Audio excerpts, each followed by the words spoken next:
Well, good morning, everybody, and welcome to a very special edition today at the Cerberus Radio Network, where we defend liberty and freedom from the flames of tyranny.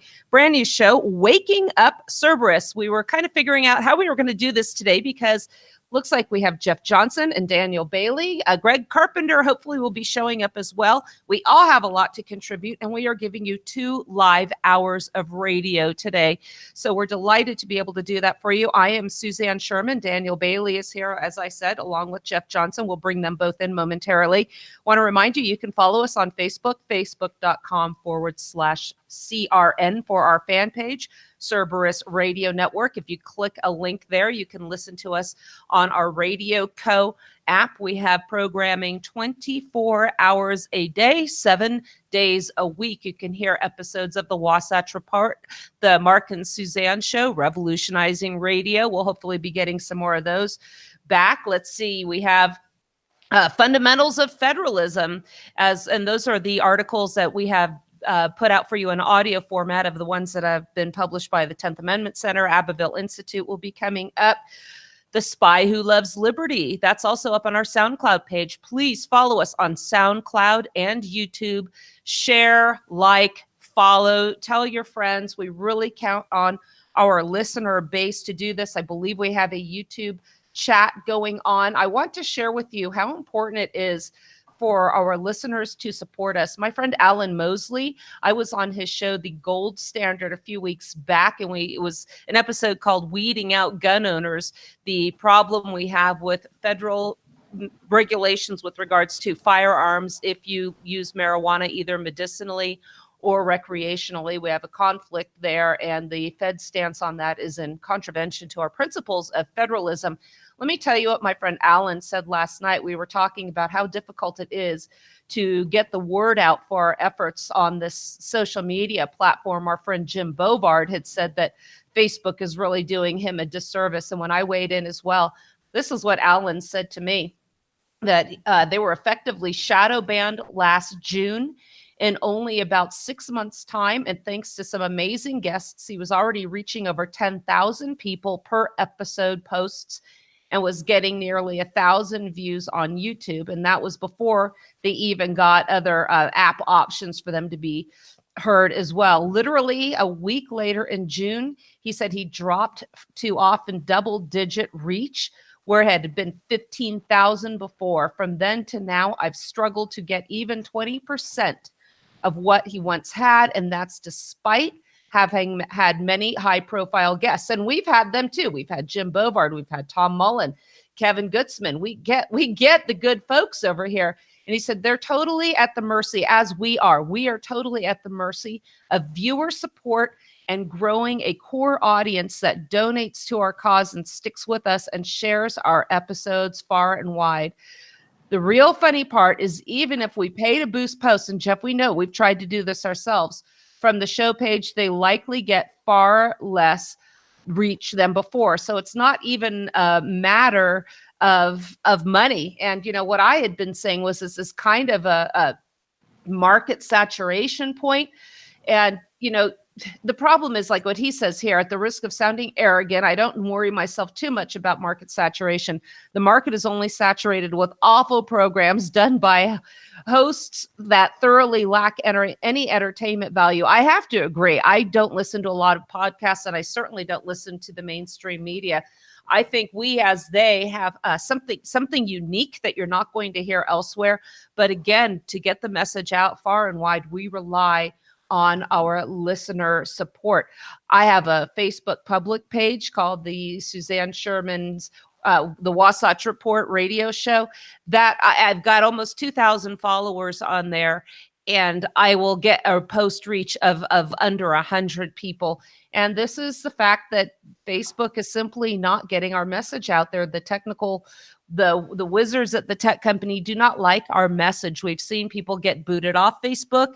And if you don't support people that you don't really approve of getting banned, like Alex Jones, you know, we're going to be next. We already are. Again, we have a message that is not friendly to big government and population control. So what are they going to do? They're going to shadow ban us and try to keep us quiet. We're going to fight that all the way. You can help us.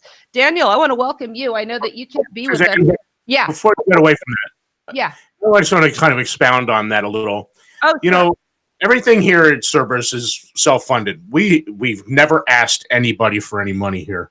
We pay for everything on our own. And honestly, we like you said, we have boosted. So I've paid Facebook to boost posts. And honestly, we have some posts that have reached like 2,000 people, and I never boosted those. I would boost them, and we'd reach 400. So we are fighting a battle against these tech giants, whether it's Facebook or Google or whoever it is, Microsoft. We can't beat them. They control the medium. The only way we can get a reach is if you guys share our shows. The other day, we had one of your friends, Suzanne, shared. She was tagging all kinds of friends.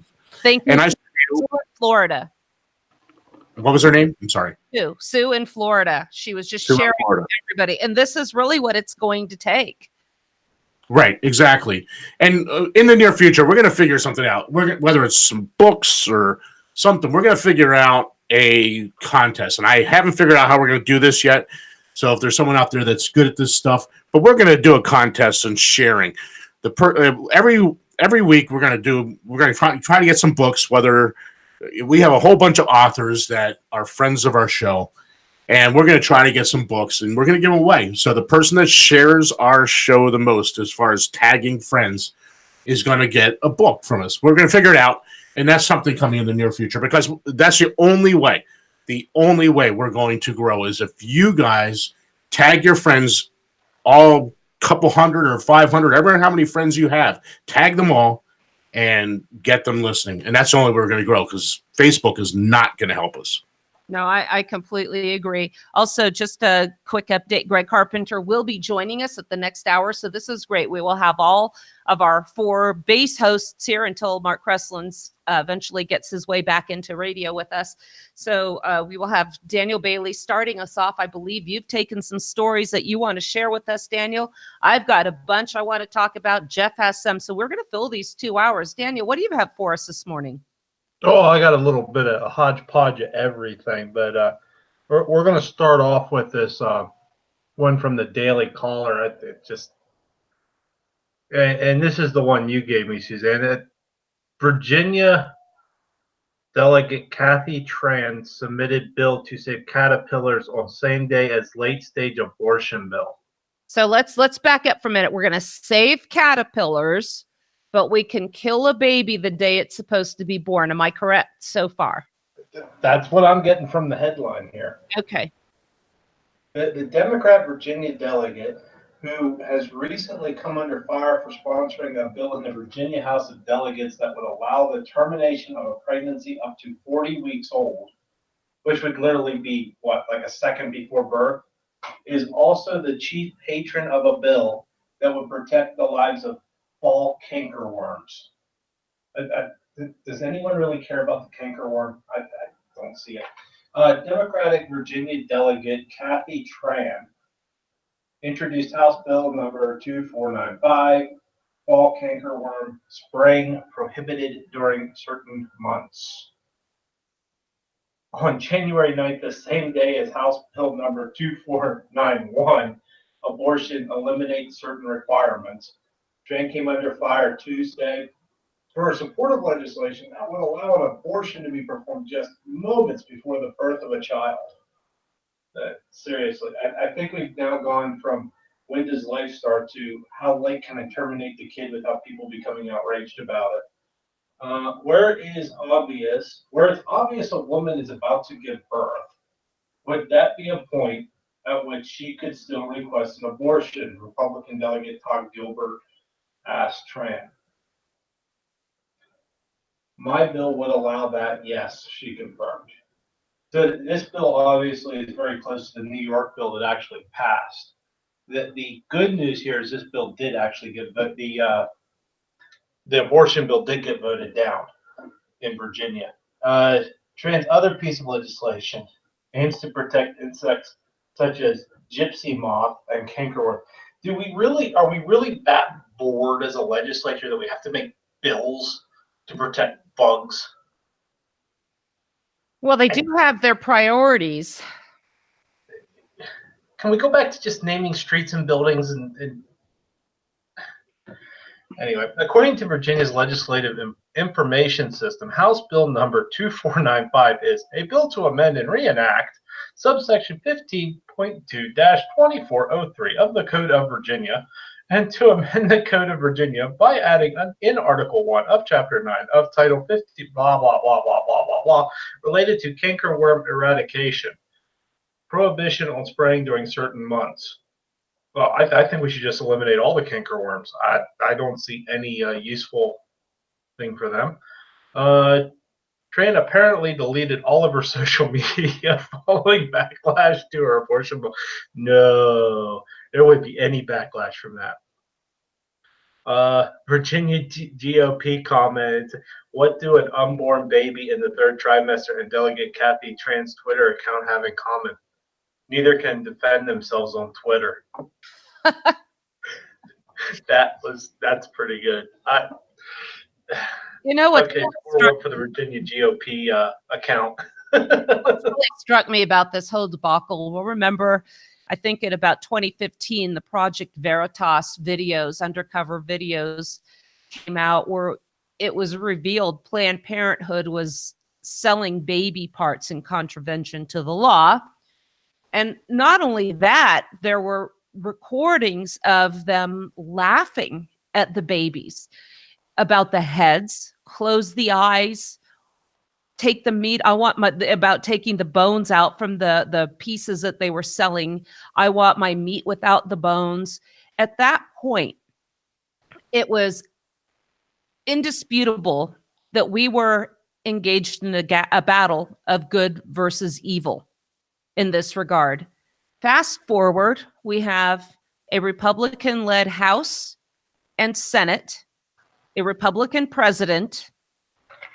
You would think at least the federal funding of Planned Parenthood, who goes and takes vast amounts of money and donates it in turn to the Democrat Party. So our tax dollars are stolen from us and used to fund something like abortion. And you'd think that would stop. We won, after all, both houses of Congress and a Republican president. Jeff, what was the exact date that we stopped funding Planned Parenthood? Do you have that date available? It never happened. So, we had houses and the president, and they told us they were going to take care of Planned Parenthood. They're going to be done. Now, privately, if Planned Parenthood is going to pursue these evil deeds, I understand if it has not been outlawed in some states because the Black Robe Messiahs have said that the states can't do so. And if only these states and the people in them had the temerity and the stick-to-itiveness as the cannabis users. But nobody wants to stand up to the wholesale slaughter of the unborn. And that's exactly what it is.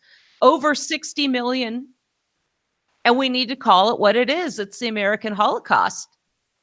But we keep funding it. Nothing has changed. So that was my disappointment. And that was one of the reasons when we supposedly lost the House. A friend of mine sent me a message. Oh my gosh, what are we going to do?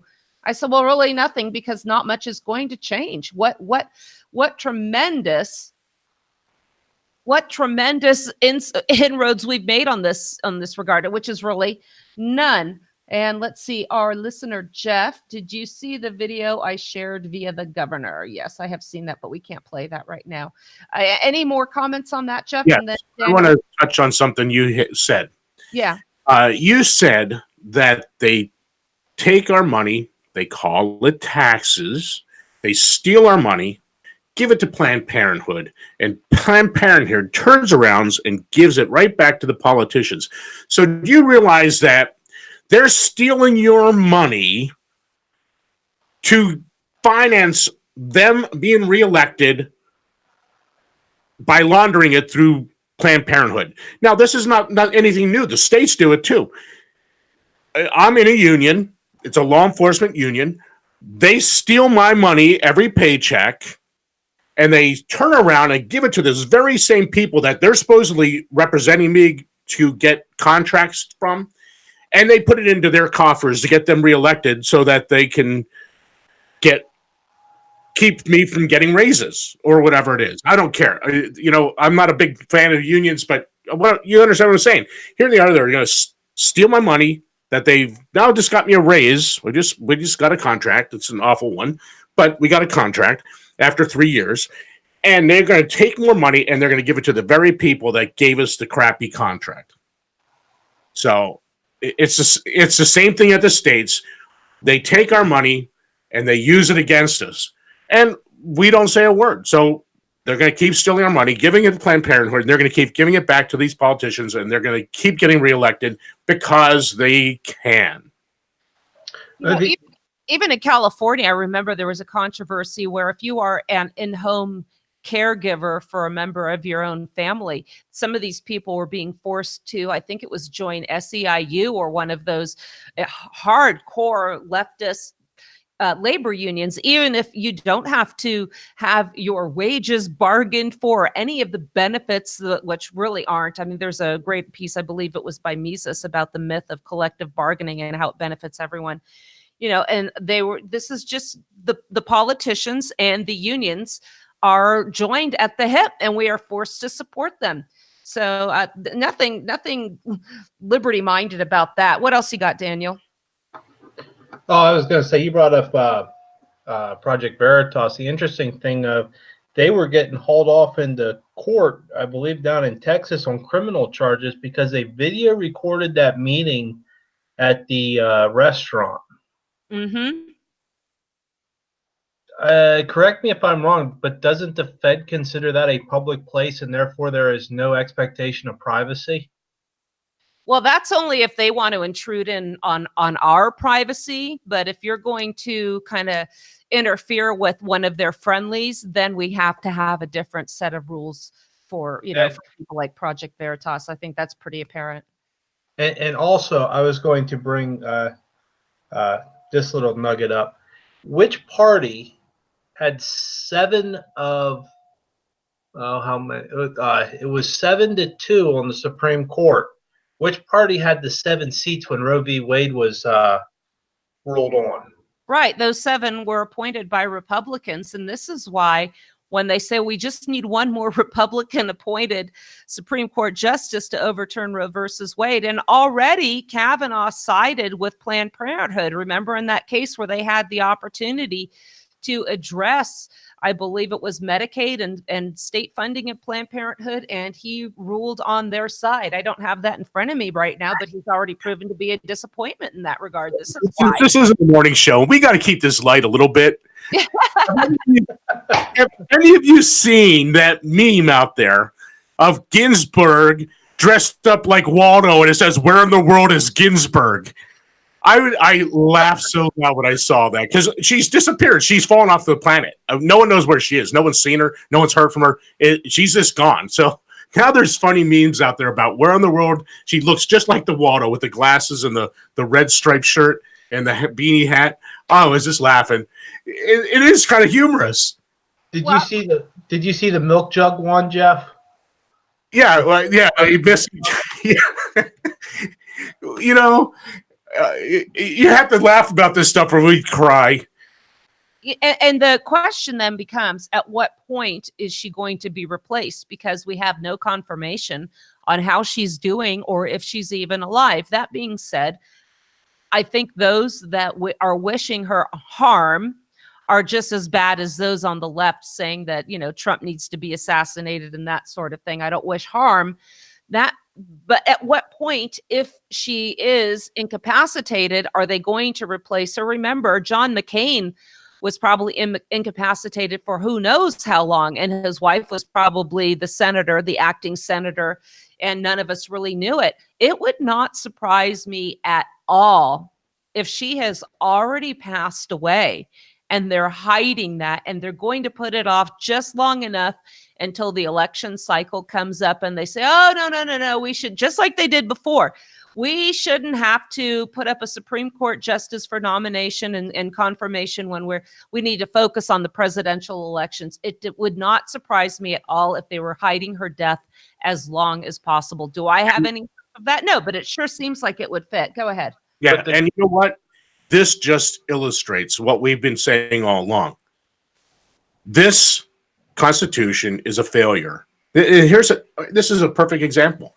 There's no mechanism to get rid of her at this point because she's obviously not able to do the job because she's not there. No one even knows where she is. Again, like you said, she may be dead. And they might be just hiding the fact so they can do what they did with Obama. So this is, again, another illustration of how this written contract is an abject failure. Of course, you brought up McCain. McCain's under regulations would have been under regulations from the state of Arizona. Arizona, I believe, does have a recall clause. So they could have recalled him when they realized he was incapacitated. Why they chose not to, I don't know. With Ginsburg, you'd have to impeach her, and the only way you're going to get impeachment done is through the House, and the House is controlled by Democrats, so I don't see that happening. What else you got, Daniel? I know that you can't be with us for the whole 2 hours. I know you had a few stories you wanted to share. Of course, I would have scrolled down. Okay, now this one shows that we're no longer a Federalist Society, obviously. Sassy says Virginia Governor Northam should, quote, get the hell out of office in wake of abortion comments. Now, he's a Virginia governor, and he's being commented on by the Nebraska GOP senator. Why does Nebraska senator have anything to do with the state of Virginia's governor? In an interview Thursday with Fox News, Sassy ramped up his criticism of Virginia Governor Ralph Northam over comments on a controversial late-term abortion bill, saying the governor effectively discussed infanticide and should resign if he won't back down. Sassy, a pro-life Republican, said Northam's comments were morally repugnant and argued the Democrat governor should get the hell out of office if he doesn't support protecting the life of a child who survived an abortion. Why doesn't Mr. Ben Sassy here, run for governor of, I don't know, the state he's from, and have the state he's from make a rule banning abortion? I think that'd be a much better use of his time than commenting on another governor's or on another state's governor's comments, though we disagree with that governor's comments because they were rather terse. Well, this is the problem when we have the general government getting involved in areas over which it was never intended to, and every single issue like abortion, marriage, we've talked about this before, becomes a point of national concern. And the example I like to use is Judge Roy Moore in Alabama. The entire nation, pardon my French, became embroiled in this battle to replace him, and consequentially we lost a seat in the United States Senate. That was a result of Trump's awful choice of picking Jeff Sessions to be in there. But nonetheless, remember, the state senators were supposed to be in the bicameral House to represent the state's interests. But all of a sudden now, a Senate seat is hotly contested because of the nationalization of these local issues. And I really don't see that changing at all. Go ahead. And if we're going to have this set up where the senators are elected by the state, why don't we just do away with the Senate altogether and just, I don't know, beef up the House and have just one body? Because it doesn't make sense to have two bodies, both popularly elected, because we're not getting the representation the Constitution promised us to begin with. No, I totally agree. I've got a story that I wanted to share. And this I want to discuss when you're on the air, Daniel, because you guys homeschool your kids too, don't you? Oh, yes. This to me has a lot of meaning because, again, I homeschooled my kids And I always question the propriety of having young kids in school before they're, well, at all, but even the preschool and 4-year-olds. So I want to refer you guys, I think it was last February, we did a show with Dr. Marianne Block from the Block Center in the Dallas-Fort Worth area. And she says, she has a book actually called No More ADHD. And what she says is ADHD and the like are entirely made up disorders, because there is a host of maladies called childhood that parents and schools aren't really properly equipped to deal with. Therefore, we have to come up with some sort of a diagnosis for the insurance companies. And you can read the history or listen to that show. We'll find it and post it again.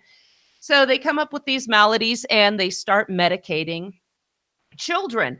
And what we said is the drugs, these psychotropic drugs these kids end up being on, are as potent and affect the brain the same way as cocaine and methamphetamine. Now, we have a story. A doctor's license was revoked after he improperly recommended cannabis for a 4-year-old. His license was revoked because he diagnosed a 4-year-old with ADHD and bipolar disorder and recommended cannabis cookies. And the story here is out of High Times. And Dr. William Eidelman has been issuing medical cannabis recommendations in California since 1997. Now, recreational use is legal. Prop 215 first legalized medicinal use in California a year after the state became the first U.S. to legalize medical marijuana. Now he is facing revocation of his license to practice medicine. According to the California Medical Board, he improperly recommended medical cannabis treatments for a 4-year-old in 2012. He isn't in trouble for the cannabis recommendation itself, but for the diagnosis that led him to make it. So let me back up a little bit. I am in no way advocating that it is appropriate to treat ADHD with cannabis for a 4-year-old. Again, a 4-year-old is not supposed to sit quietly and pay attention.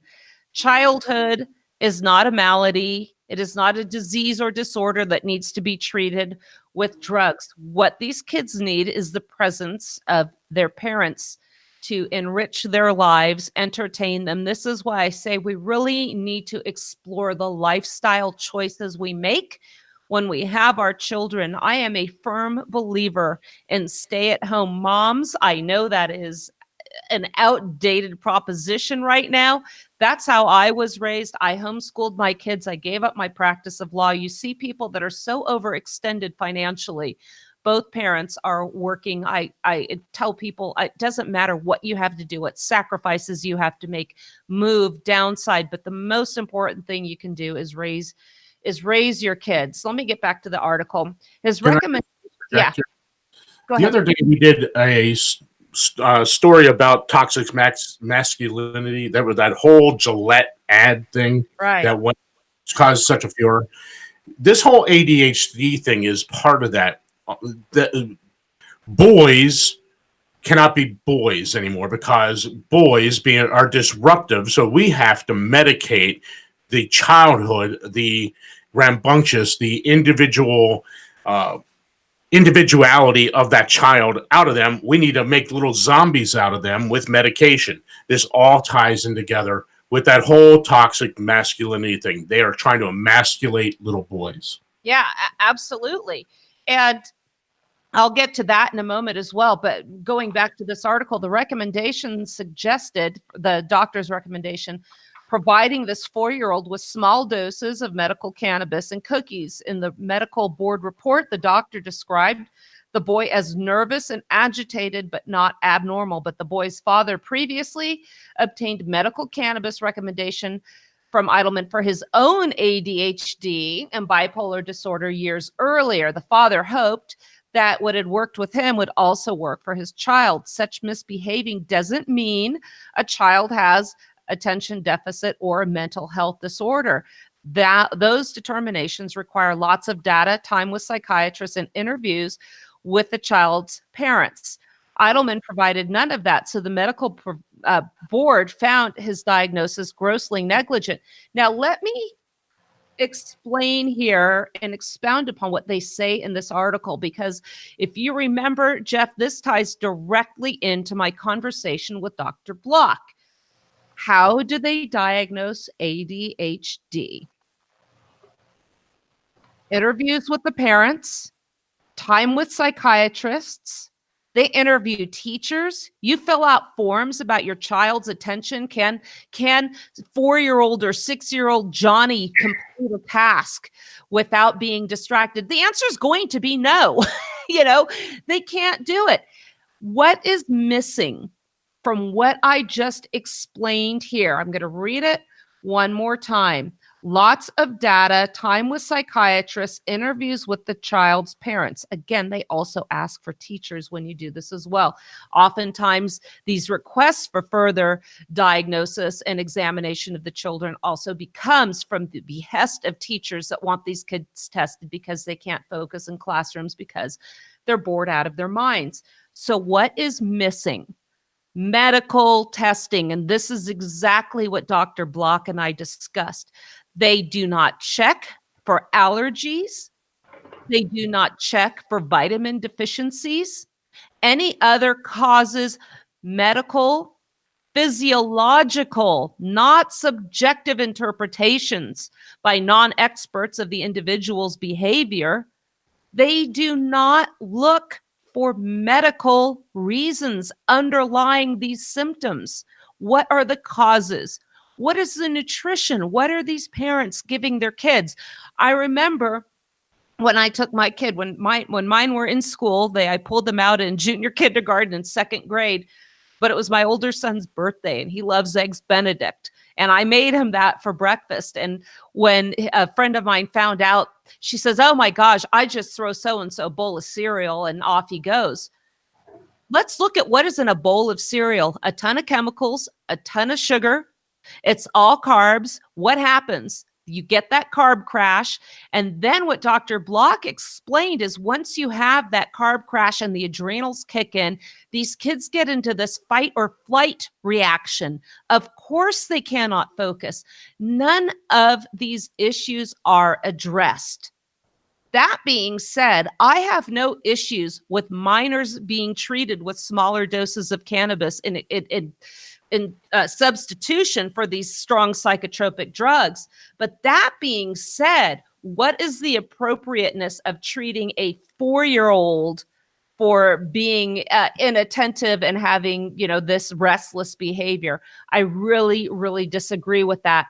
And here's what one of the things the article is asking is whether or not the doctors are making medical cannabis recommendations too quickly.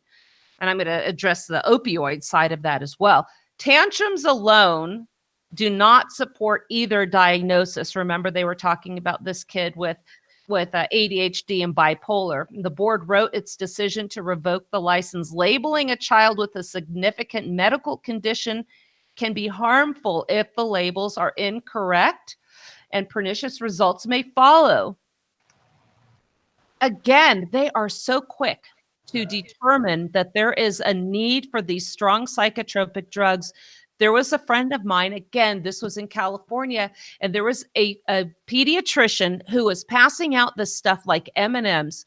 And she told me her son, who was 4 at the time, was in a little room playing while they were conversing with this doctor. And he was watching the boy, being a boy, playing with the toys, and said, "Oh, yeah, he needs ADHD." They drugged this little kid. They drugged him simply on the basis of the fact that he was playing with toys in the room and being active. Our pediatrician tried to get me to go to see this doctor. And I said, "No, you're trying to send me to a drug dealer. I absolutely will have none of it." My kid needed a little extra help. In fact, both my boys did, because they had that malady of having that Y chromosome. It's called being a male. So when my son needs to stand up and learn his lessons, he can. He doesn't have to sit in the chair. So again, when they warned that medical cannabis recommendations are being issued too quickly, my younger son had surgery for a deviated septum in his nose this summer out here at the University of Utah. All over the walls, the elevators, our admonitions to the parents about being a strong advocate for your children and warning about the dangers of opioids. My son's ready to go home. They come in with a bag of medications. What do you think was in one of those bottles? If that is not rushing to judgment and quickly prescribing a drug far more dangerous than cannabis, I don't know what is. But they sent us home with that stuff. So go ahead.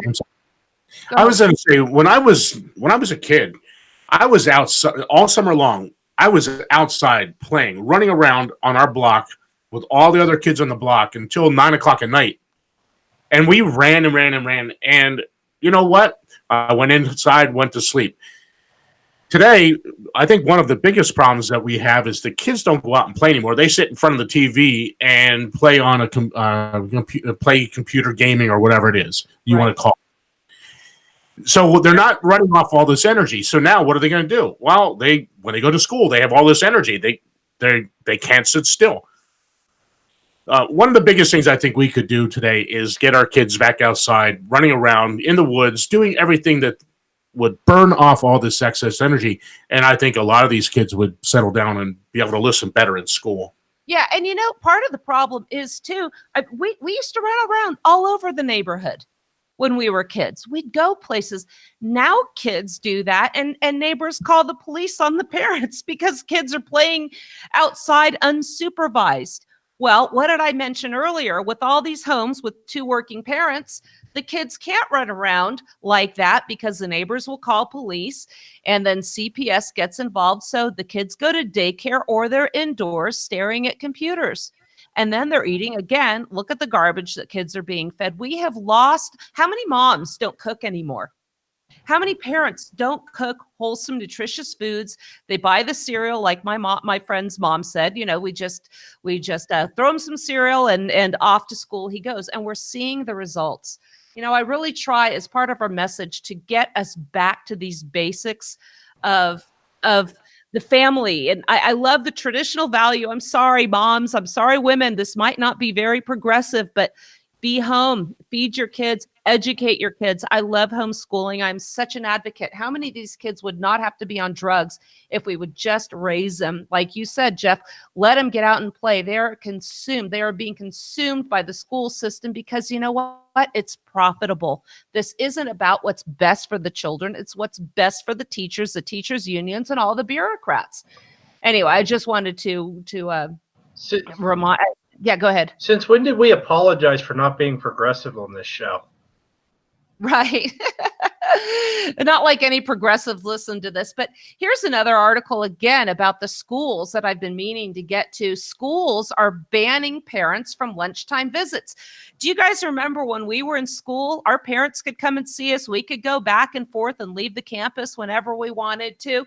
They're being on lockdown now. In fact, when I was in California, I remember seeing one of those billboards that mentioned early release on Wednesday. Early release is a term that we use for releasing people from prison and what jail. It's called leaving the front door of the prison. Yeah, early release. But they are prisoners. If they don't go, you get thrown in prison.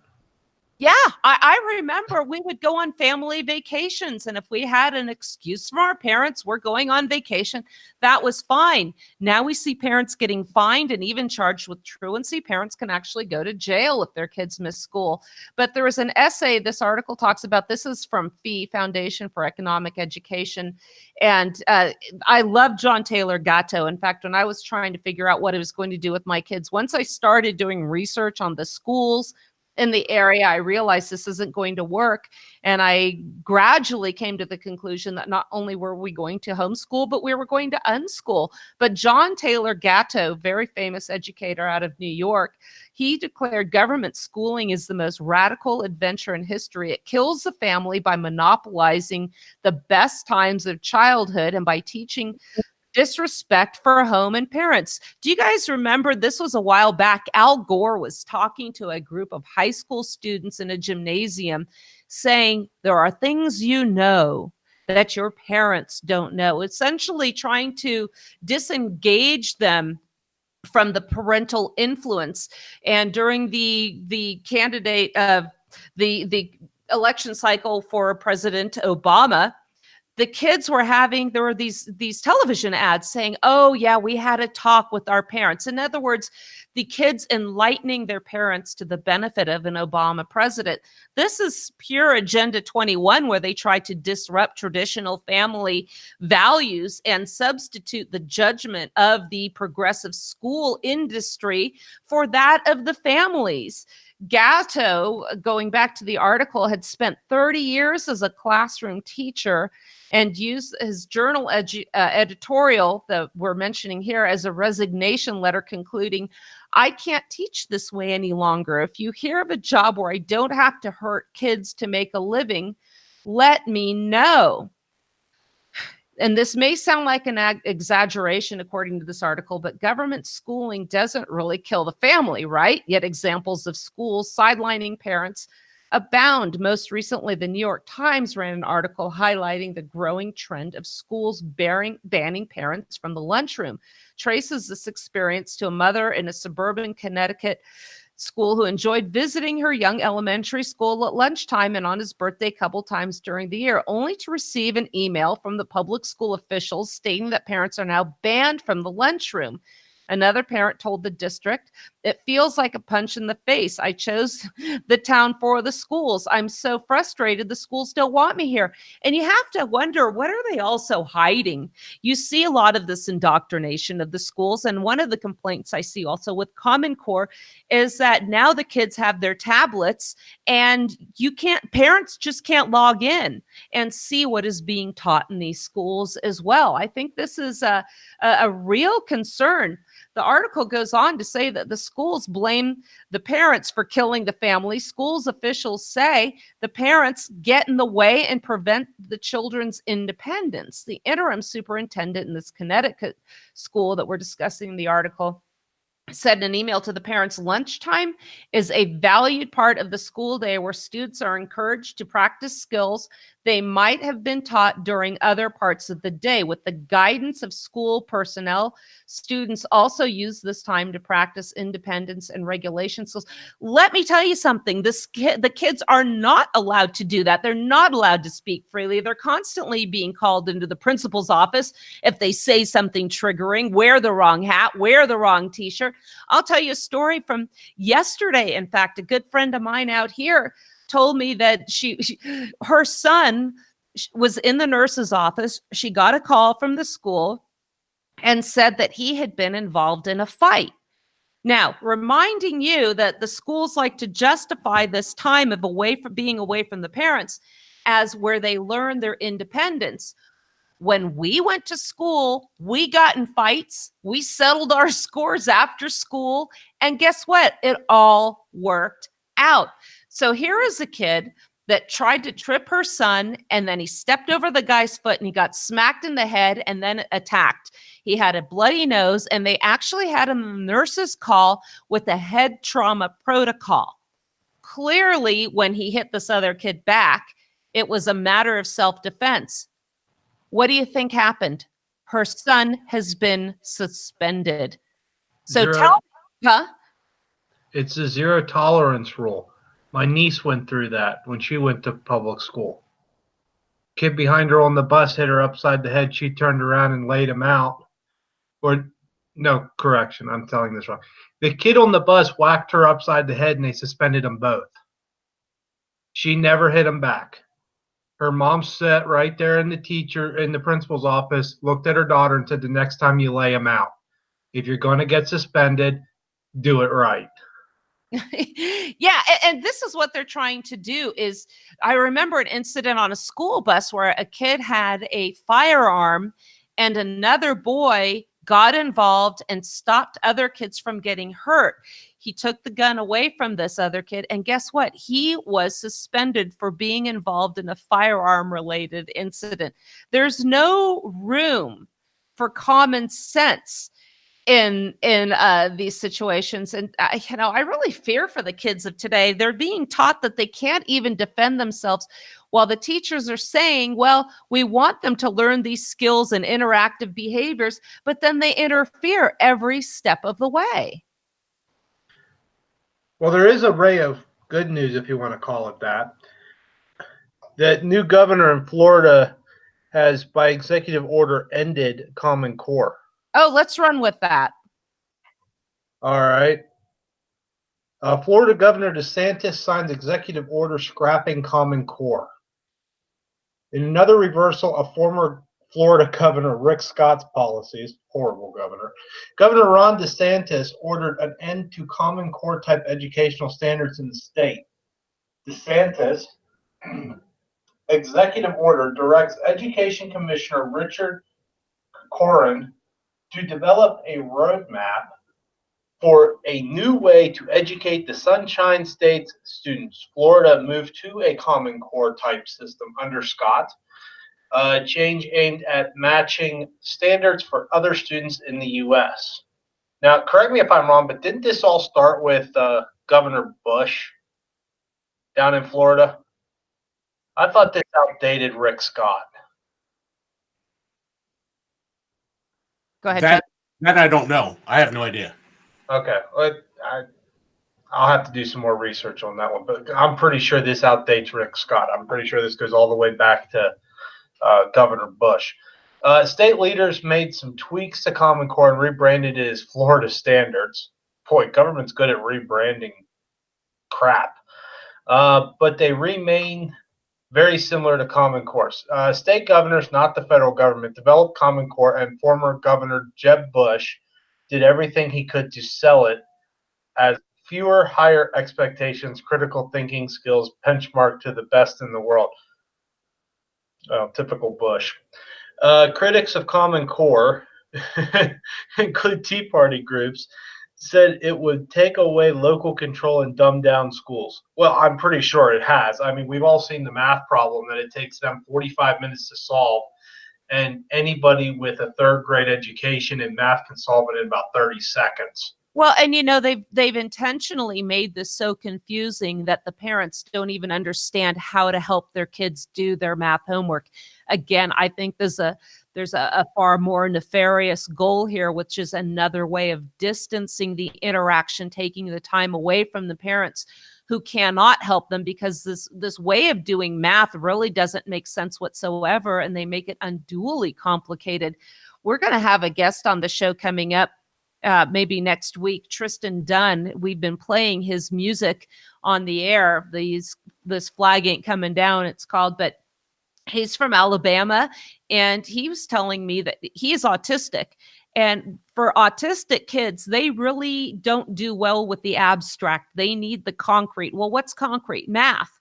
This is an area in which they typically flourish. Well, thanks to the advent of Common Core, and he might be a little bit before the Common Core era, but with the intentionally muddying the waters of how math problems are solved these days, what should have been a topic in which he could excel was absolute torture for him. It made his life miserable in school. But we'll be hearing more about that. Go ahead, Daniel. Oh, that was the end of the article. But it looks like Florida is going to scrap it, which means it's probably going to start getting scrapped in more and more schools. The math alone, we were dealing with it with the oldest before we pulled him out. In order to solve 10 plus 5 is 15, you had to break 10 down into groups of 5, and then you had to re-add, and you had to, it was overly complex. And if you want any proof of that, just type in like Common Core on YouTube, and your mind will just be blown at how they do multiplication. You literally want to just walk up to a brick wall and bang your head through it. Yeah, it's intentionally confusing. This article that I was referring to, again, about why our schools banning parents from lunchtime visits, it was reprinted from Intellectual Takeout. I really love that site. I tell people that they should follow that, and FEE, Foundation for Economic Education, also a big fan of Mises. But the article wraps up by saying that the antidote to government coercion is freedom and choice. Some parents may be fine sending their children to an assigned government school and putting up with these restrictive policies, but parents who don't like these practices should have an array of education choices available to them beyond a compulsory district school. Vouchers, education savings accounts, tax credit, scholarship programs, expanded charter school options would grant more parents the opportunity to take back control of their child's education and show greater respect for the home and family. The best way you can do this is, again, home-based schools, charter schools. We did a step just for people who might be uncomfortable with it. There is a curriculum called K-12, and we did a California virtual academy where we worked. It was a home-based charter school. We were still within the auspices of the California public school system, and we did this for about a year. But even then, I tell people you have to be so careful what you expose your kids to, and I'll show you how tricky these people are. And I didn't know Ariana Huffington was the provider of their schoolwork, by the way. So if you're in the K-12 program, heads up. And we were reading a book, The Three Little Pigs, to my younger son. And as I'm reading this book, the first little pig goes out and he sees a man with a stack of wood and a wheelbarrow. And he says, "Can you please give me that wood? I need to make a house."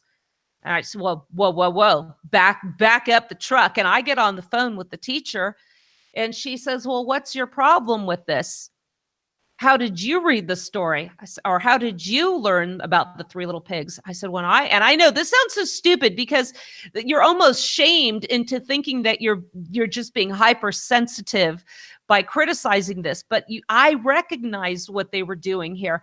And I said, when I heard this story, I was raised on this story, hearing that the pig gathered his own wood. The other one gathered the straw. The other one gathered the bricks and built their house.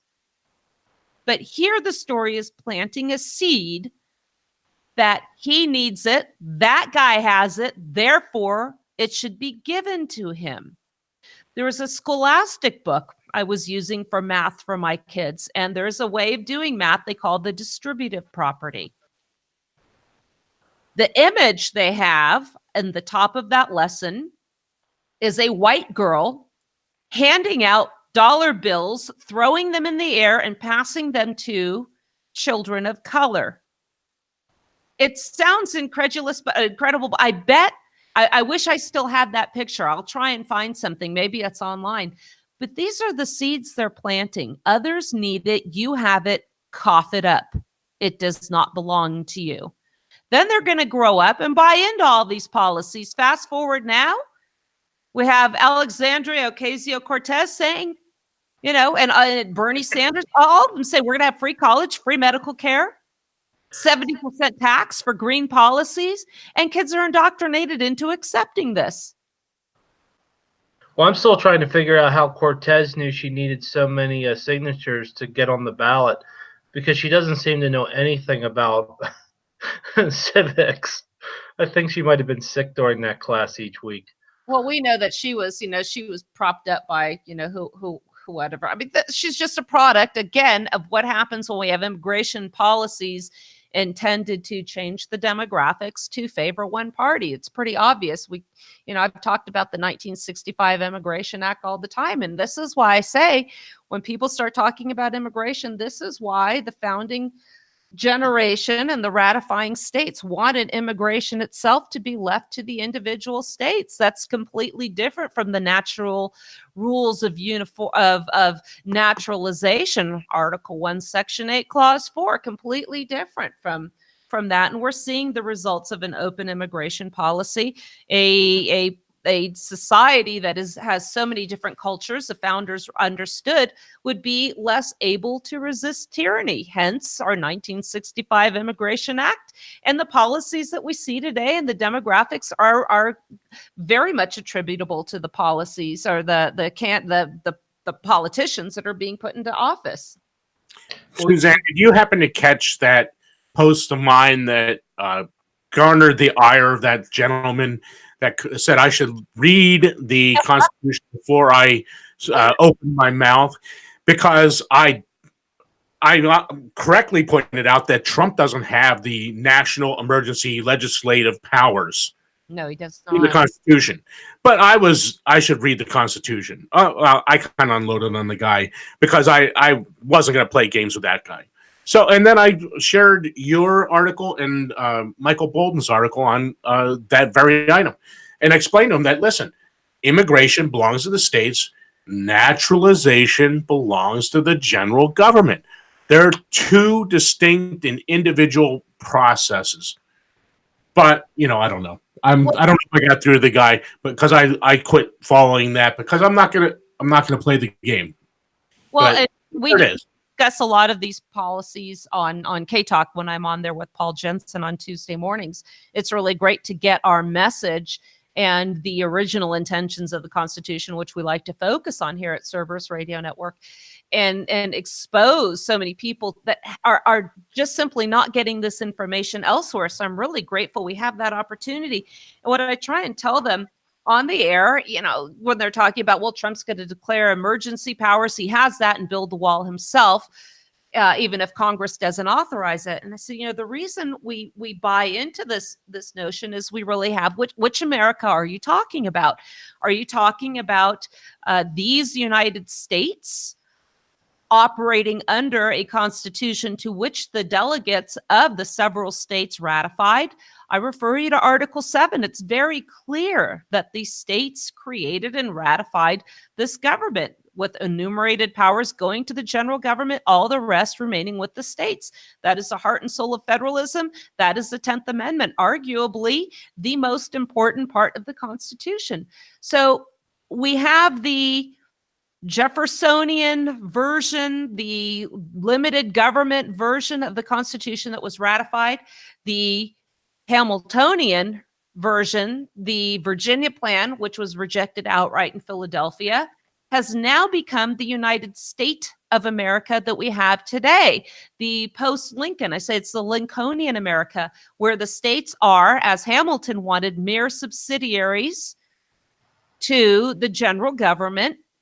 Therefore, what should have remained powers of their own, again, looking at all these issues, Controlled Substances Act, marriage, you name it, just have now become part and parcel responsibilities of the general government. And that is the de facto government that Mark Kreslins and I refer to, as opposed to the de jure, the legal government to which the states consented. So if you look at the second version that we have right now, of course, it is the responsibility of the president to enforce the national borders. It is a responsibility of every government to enforce and secure their national borders. And that is why we have this discussion and the belief that it is his responsibility to do so in the Lincolnian, the post-Lincoln United States of America. But what has that America really brought us? It has completely destroyed a representative form of government. At the time, I think there were 35,000 constituents per representative. Now we're up to over 750,000. Now everybody looks with bated breath. We have the possibility that the Democrats are hiding the death of a United States Supreme Court justice. At the very least, she's incapacitated. She's not showing up for oral arguments. She's not going to be at the State of the Union address. So rather than replace her and get her nominated because we have President Trump, we're going to hide this from the American people. And we're waiting for another judge. Again, we're looking at one representative for over 30 million people when you look at the SCOTUS math. This is an exact surrender of our revolutionary legacy. A war for independence was fought so they could have representation in their government. And we have now adopted the fact that it is okay to have 535 representatives, unelected bureaucrats, and 12 judges, and they are nothing more than politically connected lawyers that are going to determine the law of the land for over 320 million people. Please tell me how that makes sense. Hey, Suzanne. Yeah. I got a question. The what powers does the Chief Justice actually have over the other justices, or is that just like a figurehead position? The Constitution, Article 3, calls for Chief Justice, meaning we need one and then we have the other. So I think they can just, I think maybe, I really don't know how that actually works, what their powers are. I know they can maybe set the policy, like some of them might prefer unanimous decisions and others might not. So I don't think it's anything that really affects us directly. If that is a decent answer, I can research it further. Well, I was just curious if he had any actual Yeah, power. so really, we only need, according to the Constitution, 2 of them. Yeah, because you have to have to be chief. You have to have at least 1 or 2 underlings. Yeah, exactly. So I want to welcome Andrew. He just joined the show. He had an 8 o'clock meeting. So we will have the first hour available on SoundCloud as well. So why don't we take a quick break? It's the top of the hour, and then we will resume. Daniel, you may or may not. Are you going to be with us a little longer? Well, a little longer. We'll see how long I last before I pass out. Awesome. Hey, Jeff, do you have a break queued up for us? Already. Awesome. Well, this is the Cerberus Radio Network, and we will be back momentarily after a short break. Thank you for joining us.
Cerberus Radio Network, protecting liberty and freedom from the flames of tyranny.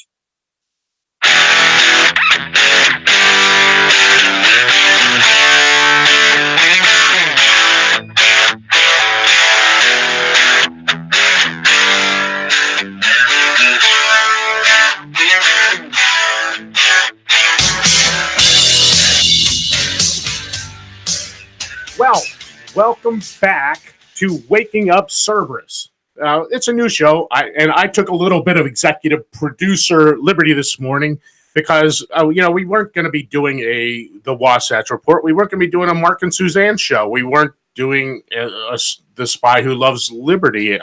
So I kind of just took some executive producer, creative, whatever the word is.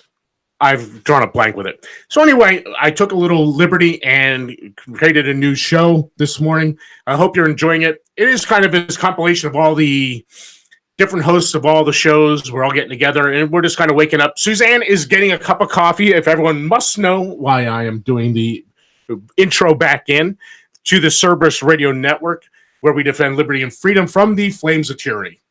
And I don't think I'm doing quite as well as she would have done, but you know what?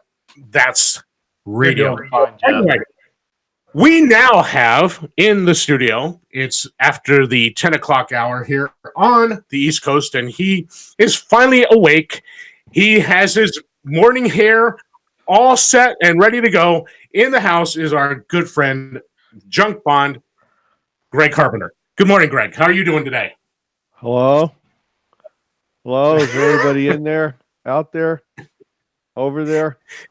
Yeah, it's just us weirdos, up at this time of morning, drinking our coffee, having a discussion about whatever topics are out there this morning. We've hit a whole bunch of things today. I don't know if you were able to listen to the show while you were doing your morning constitutional. My morning constipational had me tied up in more ways than 6. I had to dodge the KGB this morning and outsmart the People's Liberation Army on my way into the orifice here. So it's been a long, very difficult morning so far, Mr. Johnson. I want you to understand that. But don't think that I've given up for a second. Well, we understand that the work of a retired NSA employee is never done. So we are on board with that. So yeah, I'm thinking about getting together a collection of us old farts here and call it Spies Are Us, and see if we can, like I don't know, maybe like do some work for food or something. I will spy for food program.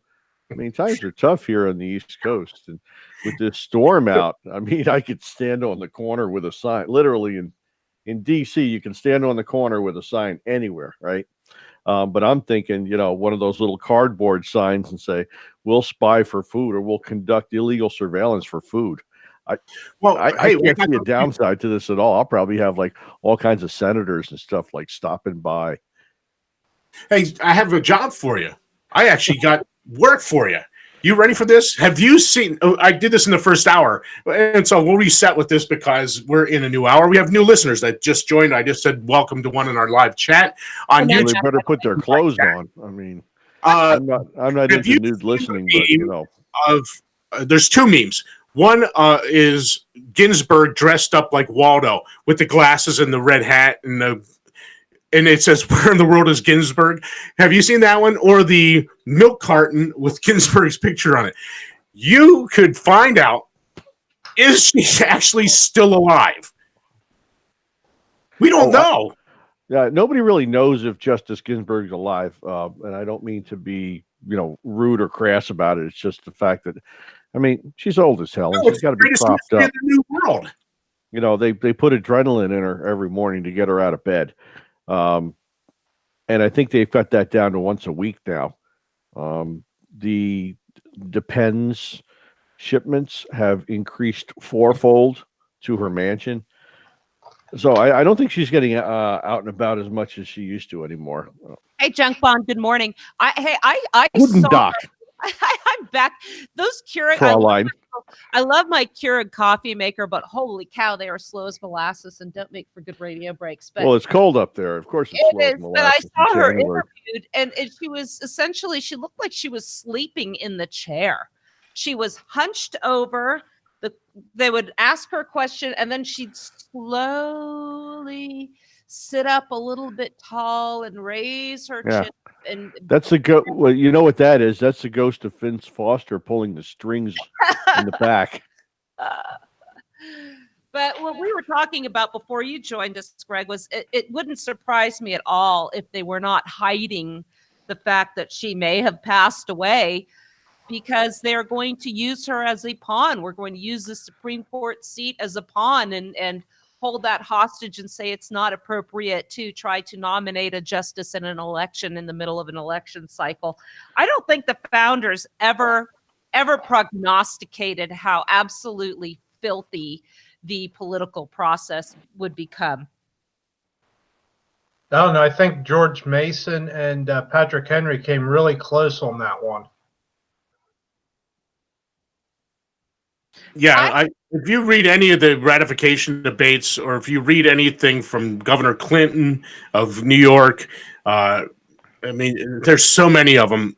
They had a pulse on where this Constitution would take us, and I think they saw it, and quite clearly.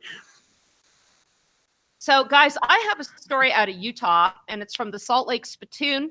And I wanted to bring this up when you were with us, Greg, because this is right up your alley, and you can expound on this. And this is actually good news. A Utah lawmaker is pushing a digital privacy bill that would bar warrantless searches of data uploaded to apps or cloud platforms. Now, Greg, you had helped me on that article I wrote called Butchering the Fourth Amendment, where you explained what metadata is. And I'll have you go back into that explanation after I share this article. So it starts out by saying uploading documents to Dropbox, sharing photos over Snapchat, or sending videos over Marco Polo. I've never even heard of that. I feel so old. Feels safe enough to many cell phone users, but civil liberties advocates say privacy laws have not kept up with evolving technology.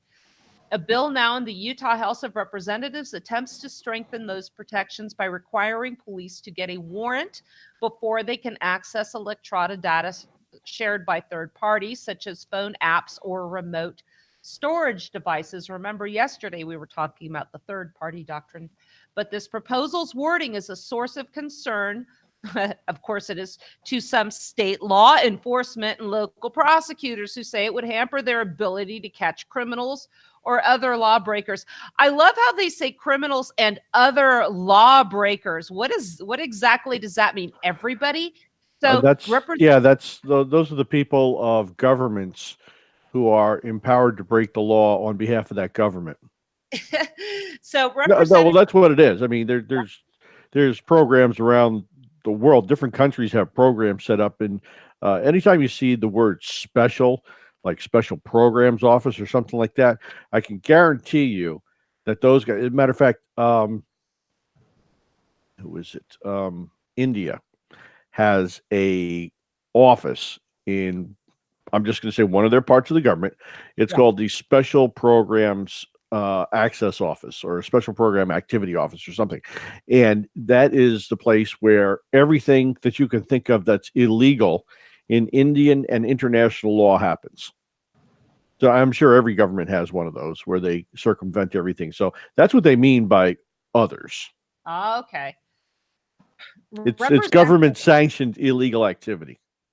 Well, I'm so glad. On behalf of the people, of course. We would never have that in our government. Representative Craig Hall, who's sponsoring the legislation, said he's just trying to safeguard Utahns from unreasonable searches and seizures.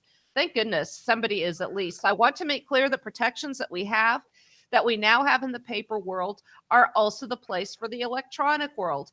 And he's a Republican out of West Valley City. And he last year ran a bill that called for modifying the state's constitution to include digital data and communications in the section that enshrines citizens' rights to personal security. This resolution, based on one that Missouri had actually approved in 2014, died in the House. And Hall said he'd hope to have more luck this year by trying for a statutory change. Connor Boyack, again, I quote him a lot, founder of Libertas Institute out here in Utah, said Utah would be a leader in electronic privacy protection if the legislature approves this proposal.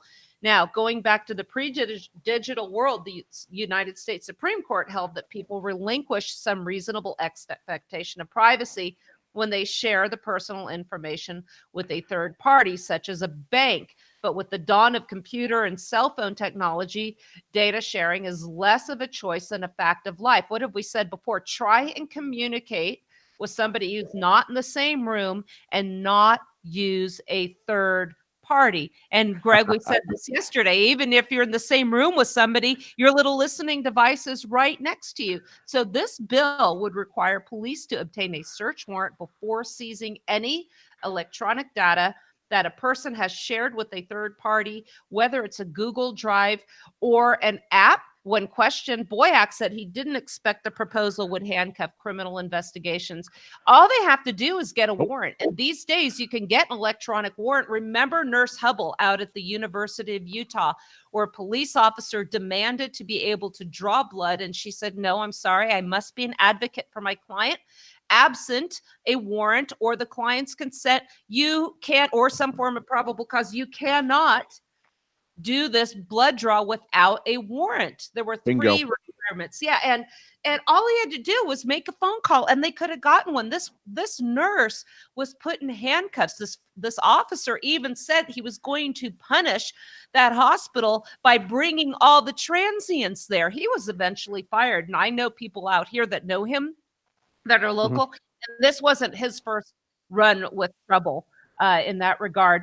So Connor's saying, all we're saying is to get a warrant. Nobody's trying to hamper law enforcement. Just do it in a manner that protects our rights. Even the American Civil Liberties Union of Utah is backing the measure, which is needed as technology is faster than the courts can keep up.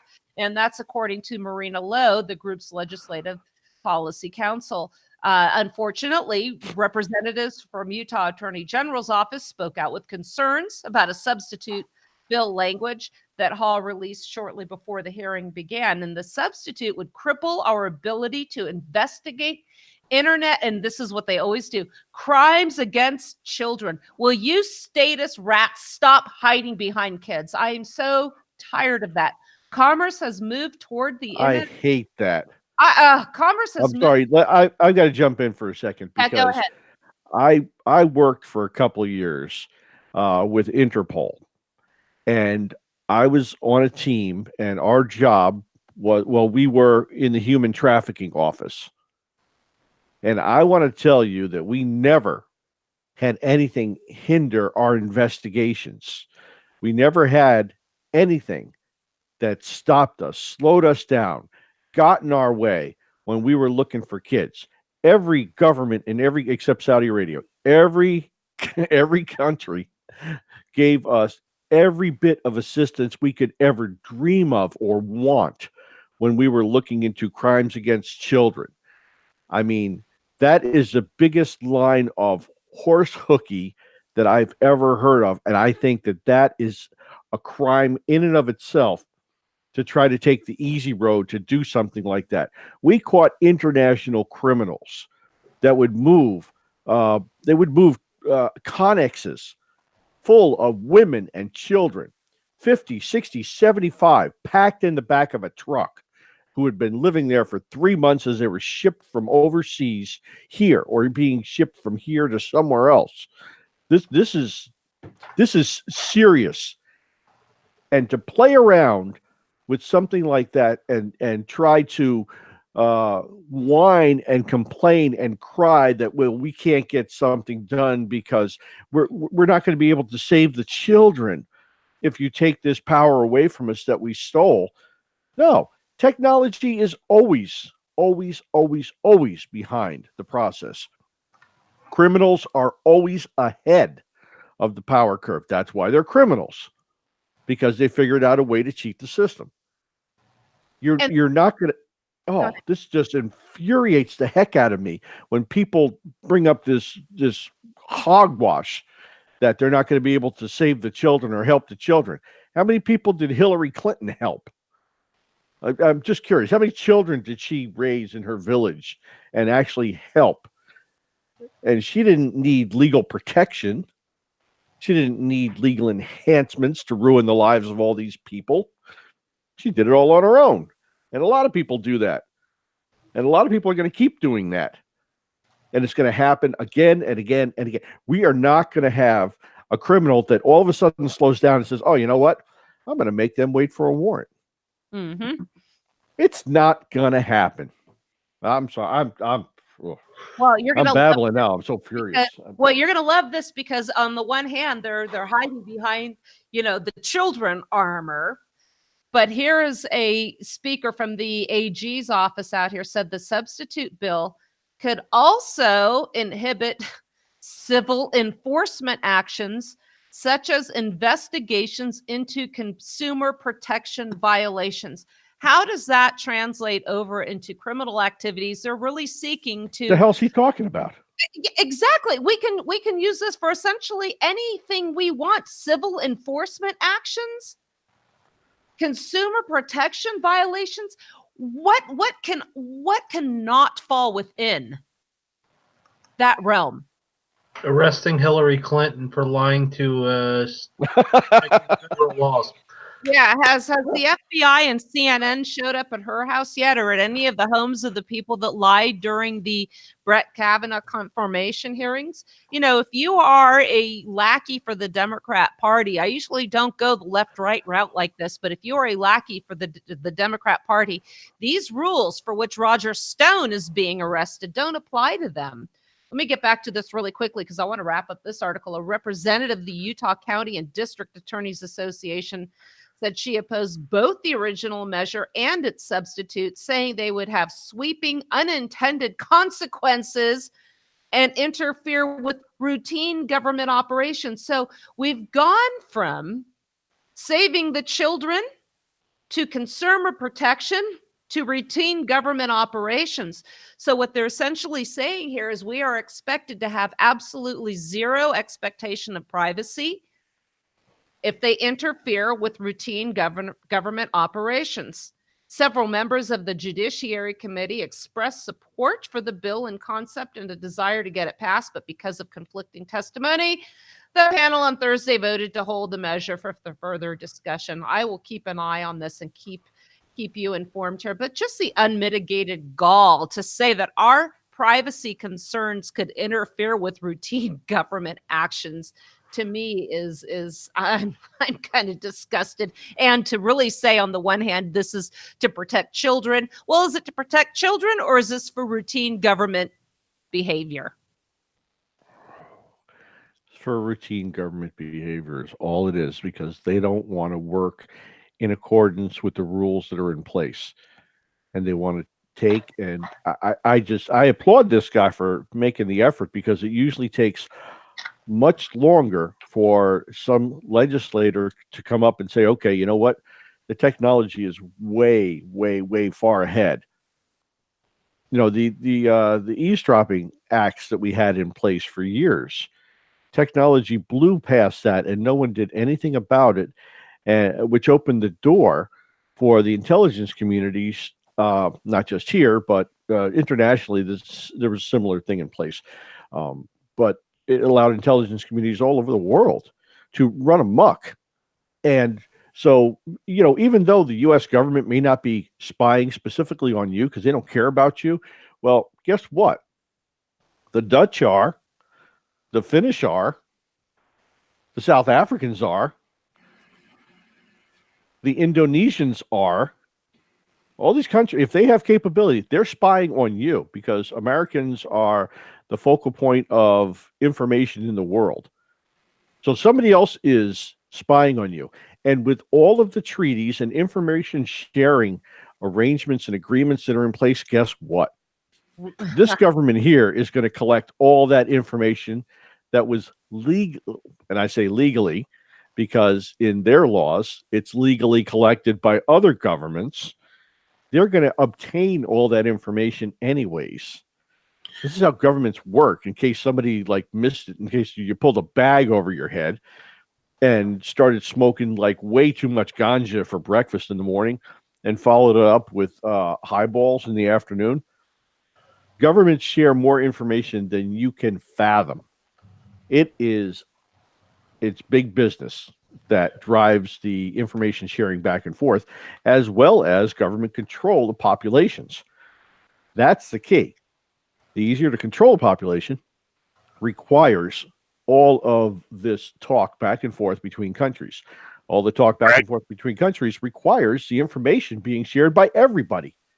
So the citizens, or the sheeple, or whatever you want to call them, bovines, collection bovine, you're the only ones who don't know what the hell's going on.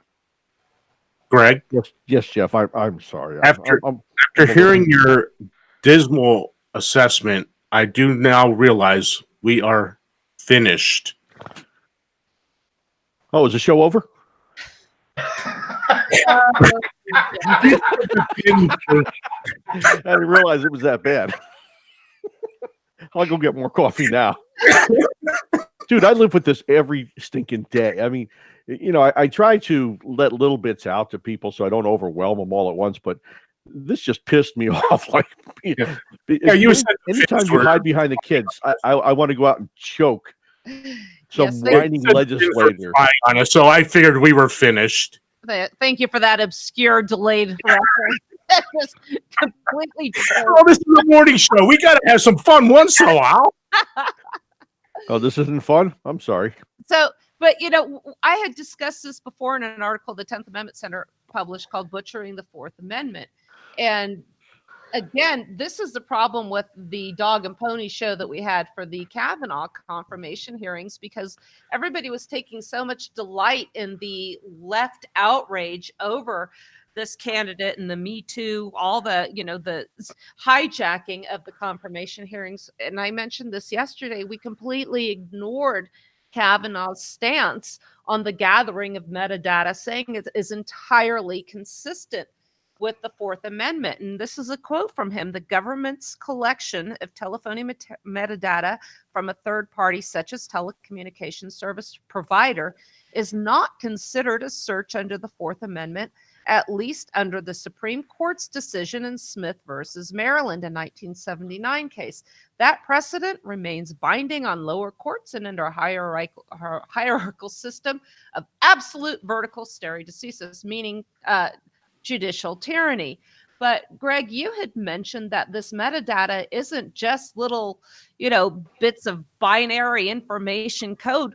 Explain what metadata is and what can be ascertained from such gathering, especially without warrant. Love me some metadata. So to maintain the same level of dismality that I've introduced this morning, let's talk about the metadata. I think this is a great idea. So metadata provides information about other data. I think that would be the most objective way to look at this. There is descriptive metadata, there's structural metadata, there's administrative reference metadata, statistical metadata. I mean, there's all kinds of stuff. So what does that really mean? Well, let me break it down into the groups for a change, because I kind of grouped it all together at one point when we were talking about this before. Reference metadata describes the content and quality of statistical data. Statistical metadata can describe processes that collect and process or produce other statistical data. Structural metadata is data about the containers of the data. So if you have a IPv4, right? TCP IP v4 version 4 packet of information. That packet contains certain information with it. It tells it where to go, how to get there, what to do when it gets there, how long you're going to stay alive, and when you're going to die. And it also says how you're going to structure and store data that you're transferring from point A to point B, and how that little piece of data is going to hook up with all the other little pieces of data that got shotgunned out when you hit the letter H on your computer. Administrative metadata provides information that helps, let's say it kind of manages resources, like how it was created, other technical information like who can access it, things like that. And then descriptive metadata describes a resource for the purpose, such as like discovery, authentication. It includes like elements like a title, abstract, author, keywords, all that type of stuff. So that's a lot of data about metadata, and I don't mean to be facetious or duplicitous in my discussion, but it can be confusion. Well, and So metadata. Well, hold on. I still got what, 20 minutes? That's okay. So, so metadata means the creation of data. It includes the purpose of the data, the time and date of the creation of the data, the creator, the author, right, who made like a Word document, who made the Word document, the location on a computer network where the data was created, where it's stored, standards used. Was it written with IEEE standards? Was it written in Microsoft Word? Was it written in Excel? Something like that. The file size, the data quantity, the source of the data, the processes used to create the data. It also includes the routing of the data. There are tons and tons. It goes through the hypermapping of where it goes from, who it goes to, the size of it when it went, how it was broken down, how it was sent, where it went, who it went to, and what route it took to get there. It can tell somebody everything in the world about who you are, who you talk to, who your friends are. I did a metadata analysis of a guy in Waco, Texas. And just from the information, not from information like in his apps on his phone, just the information about the information of what we were talking about, I was able to figure out when he bought his house, who he worked with, the company he worked with to get the house done, how much paperwork was involved. He had just recently become a Starbucks app user, and he likes soy lattes, venti, with 2% milk. So much information. I mean, the guy consistently went to work late. He consistently signed into his work computer late. He consistently left early. He would get home, and what would he do? He would surf antique sites looking for antiques. He specifically liked chairs, Louis the 15th, Louis the 16th restoration pieces. That was what he really liked. And he would go to bed early. He shopped at the same grocery store once a week.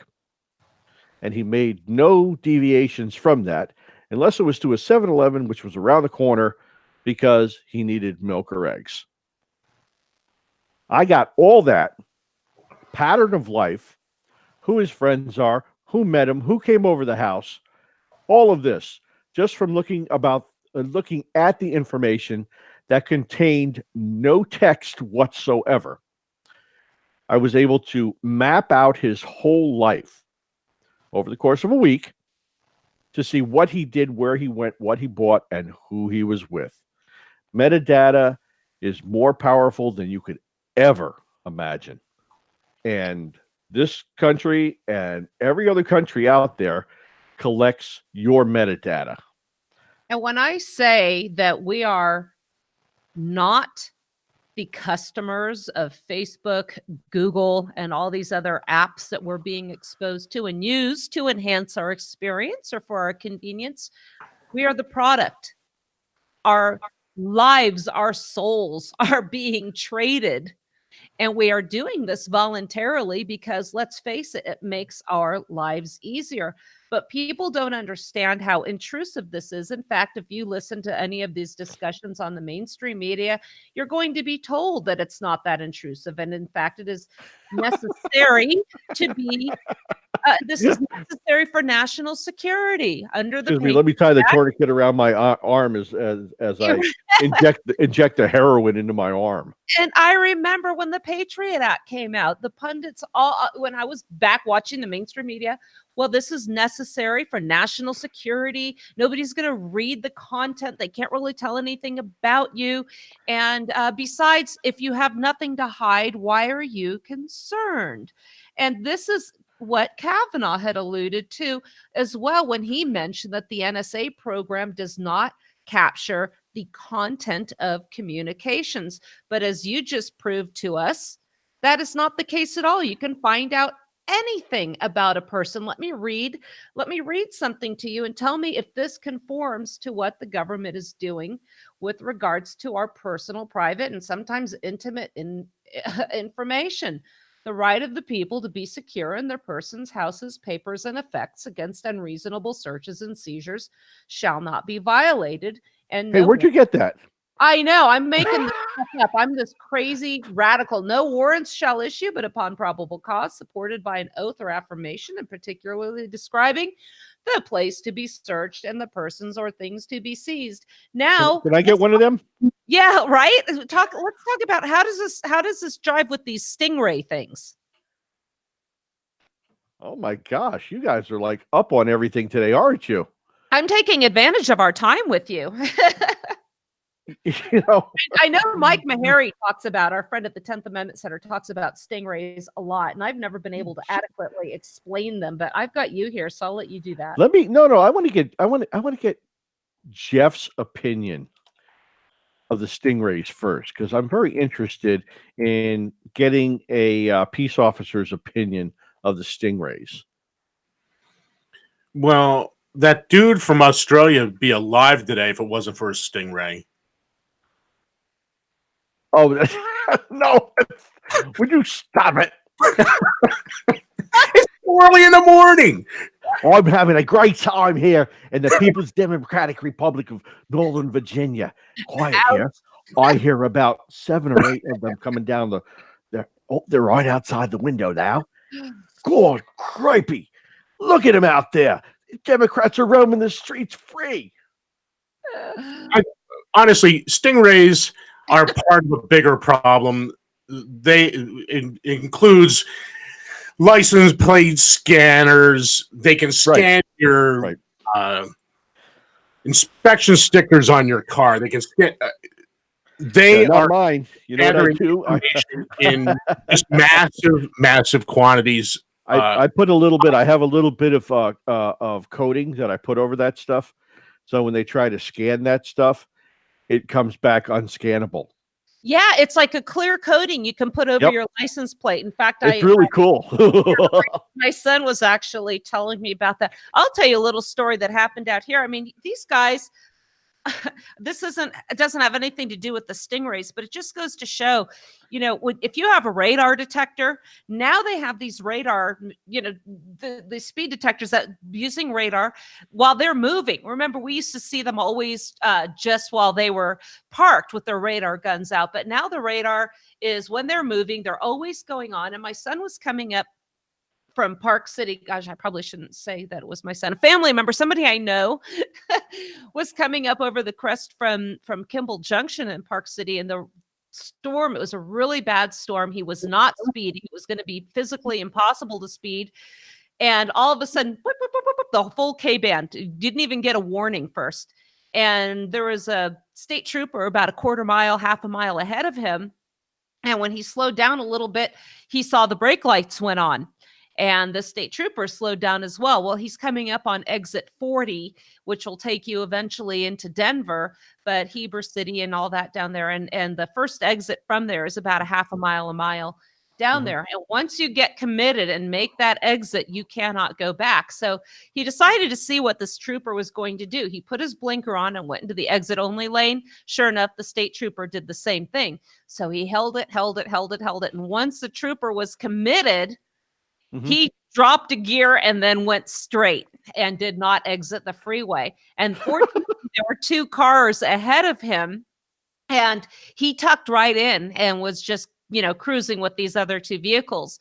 Sure enough, going down through the mountain pass, Jeff, you've been there, was another state trooper with a spotlight on, high beams looking for him. He did not break any law. He was not under the influence, not driving erratically.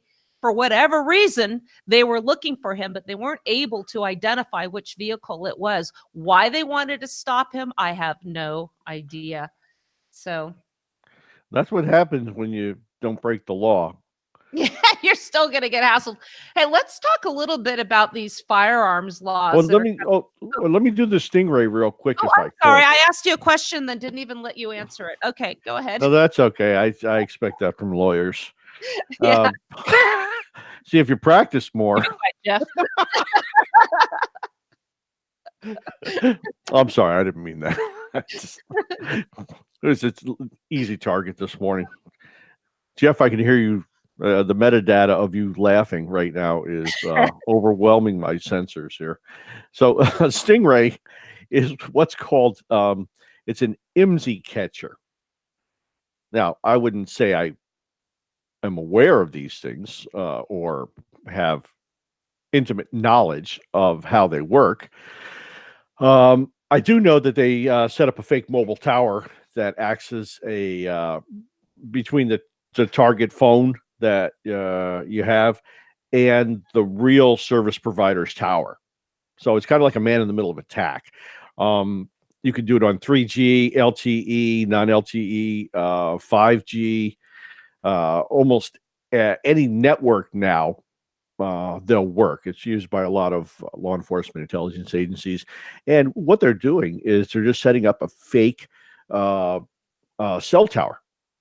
And your phone, the way it works, and I'm not going to get into how cell technology works. It'll take us about a half hour just to explain how your cell phone connects to the tower. So we're not going to do that. Don't even talk about tower to tower.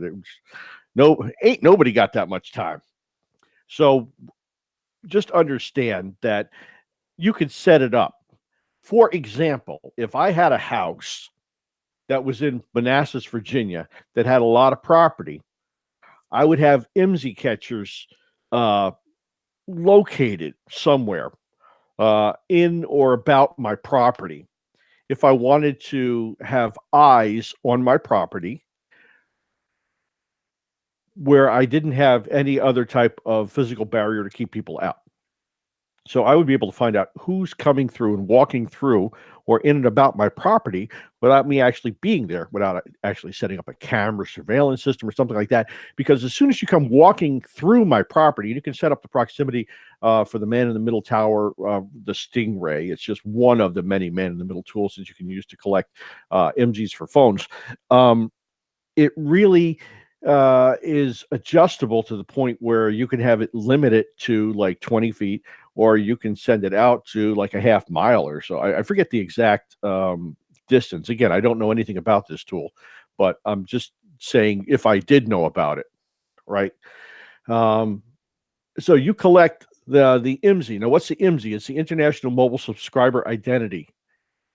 Okay. That tells me everything about your phone. It tells me everything about the subscriber and everything about the network that you are on. It is the metadata collection thing or technology for mobile phones. And it doesn't matter if you have an iPhone, if you have an Android, if you have a Windows phone. Windows phone. I said Windows phone. I didn't mean Windows phone. Nobody has those anymore. Is there a way to protect yourself from this information being gathered? No, because it's a fake phone tower. So your phone, so part of the process of how cell phones work is they look for your home station, the place that you're most active at and or near. And that is your home station. Registration occurs there most often. Your phone goes out and tries to re-register wherever you're at. Say you're moving, and it does it periodically. It'll try to re-register so it can tell if you're moving. That's how it links into the GPS system and identifies that you're taking X number of steps a day. Or if you're traveling in a car, it'll update like your navigation app and stuff like that through the cell phone tower registration. So it's a combination of that, using that to link into the GPS system itself to actually tell you where you're at. If you can't register to a cell tower, then your phone doesn't work. That's the big thing. Everything that you think that you get from the GPS system or anything else comes through those local phone registrations that happen at the local towers. So if you have something out there that's a fake tower, your phone is automatically going to continue to try to do the re-registration process to update itself with the local settings, because that's what you need for your phone to function in a normal and maximum manner. If it doesn't do that registration, then you're lost. Your phone, like when you fly from one place to another, it takes your phone a little while to get set back up, to catch up, to change the time, to do all those things. Well, it's looking for the cell network that supports it. So it has to do a re-registration in a new area, sometimes where you've never been before, or unlike like in Chicago, where most people fly through, your cell phone keeps a record of the fact that you've already registered in Chicago, and it looks for that Chicago registration.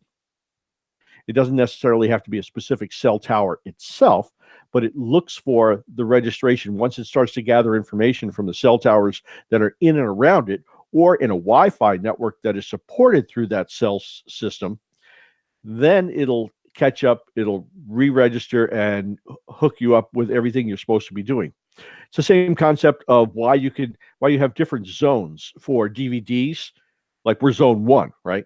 You can't play a zone 2 DVD in zone 1, but you can go and buy a DVD player, and technically, depending upon what country you're in, bring it back here from zone 2 and play your zone 2 DVD in the DVD player. It's registered to a different area, and you can't go in there and change it unless you hard code change it. You can't change your computer more than like 2 or 3 times, because that information is saved on the firmware. So you're restricted. In the same way you're restricted here, your phone is going to definitely reach out and touch a cell tower, because it needs to update its current settings so it can access everything that's in that region.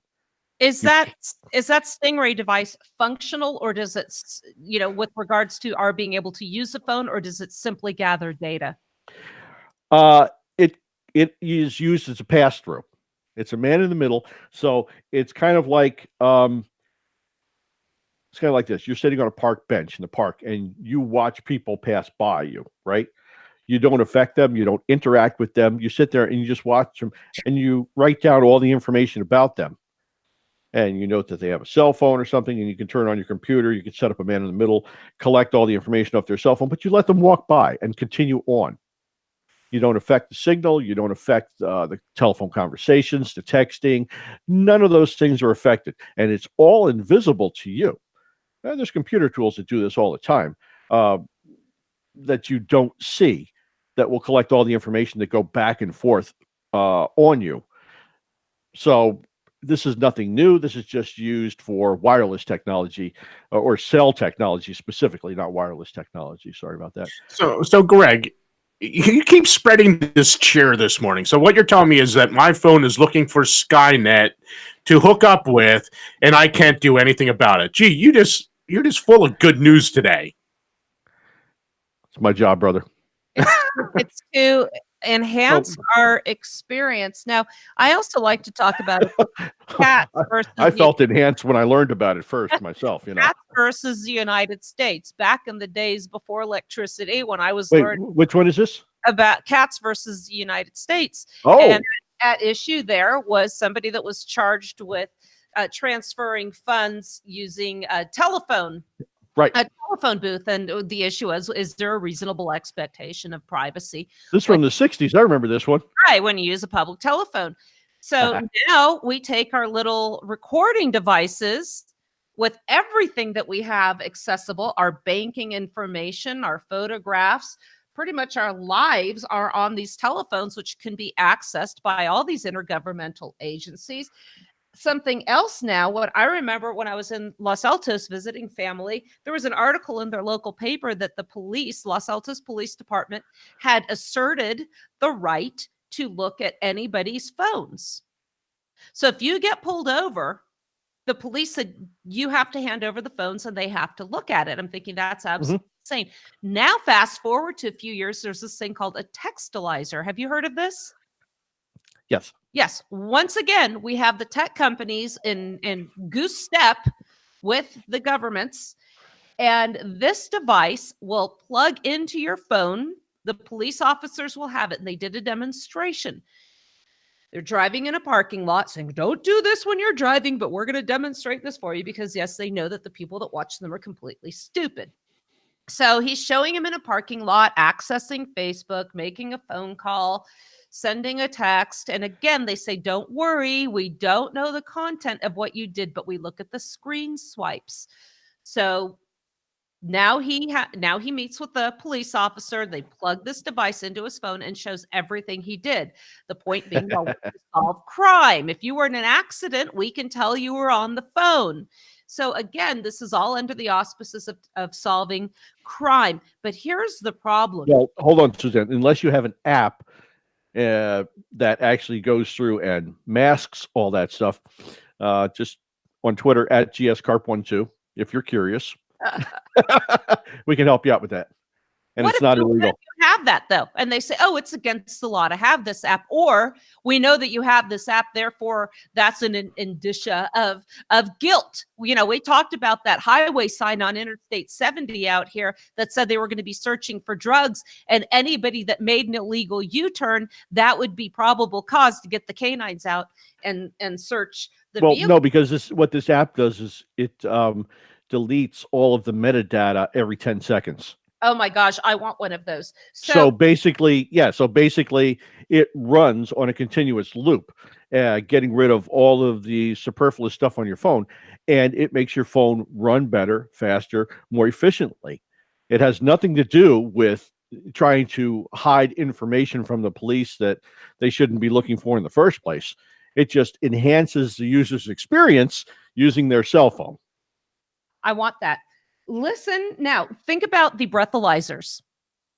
Breathalyzer, textualizer. I'm starting to see a common thread here. In many vehicle codes in the States, if you do not submit to a breathalyzer test on demand, not even going to pretend to say request, that's going to count as driving under the influence. You will immediately lose your license for a prescribed period of time. Do you think for a nanosecond that same requirement, that same imposition will not be attached to your cell phone vis-a-vis the textualizer? It absolutely will be attached to it. Here, you're assumed guilty until proven innocent. With a breathalyzer, you're going to have the same thing with technology. That's exactly the case. And you see, again, these tech companies working hand in hand with government agencies, and they're not for our benefit. They've already determined who their best consumers are. And it ain't us. We are not the consumers. We are the products. We're not the consumers you're looking for, let me tell you.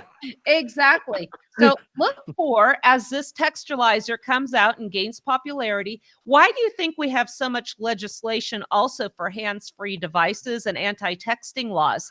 Because the tech companies that produce these products are paying off the politicians. Yep.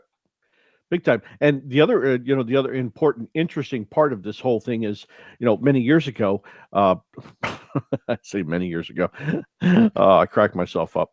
The CIA used to embed people into business as well as government in different locations. And just recently we saw a case where the CIA was spying on the Senate. Right? Oh my gosh, did they ever stop? I'm going to guess. I'm going to go out on a limb and say probably not. They had people in the media. Did they stop? No, there's evidence that they probably didn't stop. They said they did, which is nice because I've gotten lip service before from different government agencies. So you kind of expect the same thing. They had people in the school systems. Did they stop? No, we have evidence that they did not stop. So my point is that I think that the best consumer whose government is getting guidance from the government person who's working undercover in the company, providing service to the best customer themselves. And with that revelation, it ties into another topic I want to wrap up the show with, and that is the distractions that we have, particularly with regards to this election cycle coming up. We're going to get into some articles next week, but there is an article out of Lou Rockwell that really sums it up. The ruling elites love how easily we're distracted and turned against each other. Let's say you're one of the ruling elites operating the nation for the benefit of the oligarchy. What's the best way to distract the populace from your self-serving dominance in a blatantly neo-feudal system? I love that. Provide modern day version of bread and circuses to distract the commoners for what actually matters. You know, everybody was talking about a kid with a smirk with a MAGA hat and a drum. Meanwhile, the Federal Reserve continues to steal our wealth every single day. Meanwhile, we are responsible for this unlawful war in Yemen at behest of the Saudis. Divide the populace with calculatedly divisive cultural issues and turn the commoner class against itself. This is the focus. This is one of the reasons with the secession movement we're having, we were trying to get people to put their differences aside and recognize there is a ruling class that wants us to hate each other, that wants us to pull MAGA hats off people wearing them, to punch them in the face, throw a drink over them. And they want this dissension and discourse because we will not focus on the real enemies. Go ahead, Greg. It's a common practice in information warfare. It's an extremely common practice that the best way for an organization or an entity to understand and deal with their opposition is to infiltrate and be that opposition. So I give the example of the CIA not out of just a whim, but they are managing not only the government response, but the outrage response, the business response, the media response, every aspect of the information environment that you see and you believe you're part of when you get, quote, real information from a, quote, real news source. It is part of a managed environment. And it's been managed for a very long time. And I'm not just saying that off the cuff. I'm telling you because I understand at a very intimate level on how different government agencies act. And they're not the only ones doing it. Don't get me wrong. There's several agencies attempting to manage the information environment, which means managing your perception, or we like to call it your perceived perception. And it is a practice, and I know it sounds a little weird, but it is called perceived perception management. What you think you believe about what you want to understand, or what you possibly can understand, is actually managed by a government agency, feeding you a specific amount of information so as not to completely push you over the edge or completely retract you into being agoraphobic about the whole world, but to manage your interaction with other people throughout the course of the day. And I'll leave it at that. And meanwhile, what we should be focusing on, an article actually out of Bloomberg, the United States Treasury is set to borrow $1 trillion for a second year to finance the deficit. Elevated sales of long-term debt to finance the government's widening budget deficits, with new issuance projected to top $1 trillion for a second straight year. Folks, a lot of this has happened under Republican leadership. During the government shutdown, we continued to spend $12 billion a day.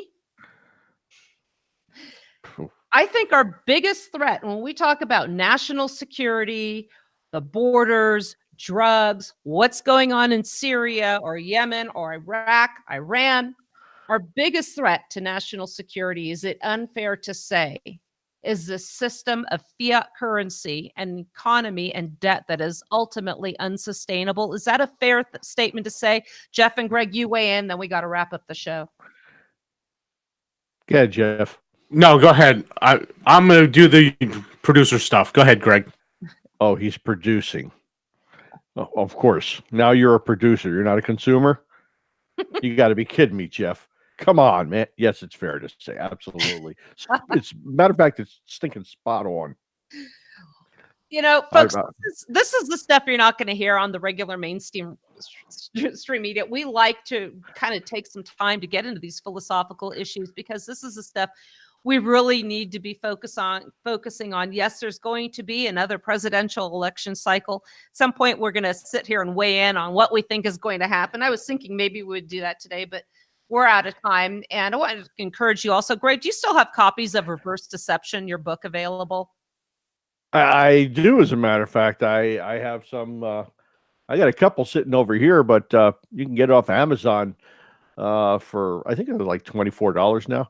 It's a college course book on computer deception and networking that is used at the National Intelligence University in the Denial and Deception course. It's used at the University of Texas, San Antonio, University of Texas, Austin, and the University of Washington. We got some mad credentials here, folks. So I want to encourage you to keep following us. Listen, we'll be back next week on behalf of Daniel Bailey, Gregory Carpenter, Jeff Johnson, and myself, Suzanne Sherman, here at the Cerberus Radio Network. I want to thank you for listening. Have a great day.